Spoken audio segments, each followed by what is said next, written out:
సంక్రాంతికి travels ticket bomb. Hyderabad to Vijayawada ticket range ఎంతో తెలుసా? సంక్రాంతి పండుగ వేళ సొంతూళ్లకు వెళ్లే ప్రయాణికులు తీవ్ర ఇబ్బందులు ఎదుర్కొంటున్నారు. రైలు, ఆర్టీసీ బస్సుల్లో టికెట్లు దొరకక ప్రైవేట్ ట్రావెల్స్ అధిక ధరలు వసూలు చేస్తున్నాయి. సామాన్యులు ప్రయాణ ఖర్చులకే అల్లాడుతున్నారు. ప్రభుత్వం తక్షణమే స్పందించి ప్రైవేట్ బస్సుల ధరలపై నియంత్రణ విధించాలని ప్రయాణికులు కోరుకుంటున్నారు.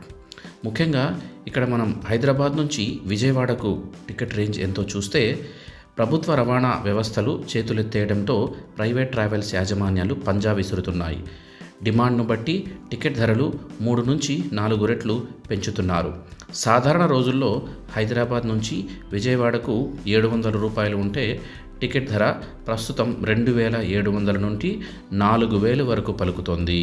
విశాఖపట్నం, రాజమండ్రి, తిరుపతి వంటి సుదూర ప్రాంతాలకు వెళ్లే ఒక్కో సీటుకు 5000 రూపాయలకు పైనే వసూలు చేస్తున్నారు. 4 సభ్యులున్న ఒక మధ్యతరగతి కుటుంబం ఊరెళ్లాలంటే కేవలం ప్రయాణానికే 15,000 నుంచి 20,000 ఖర్చు పెట్టాల్సి వస్తుంది. పండుగ కోసం దాచుకున్న సంపాదన అంతా ప్రయాణాలకే ధారపోయాల్సి వస్తుందని సామాన్యులు కన్నీరు పెడుతున్నారు.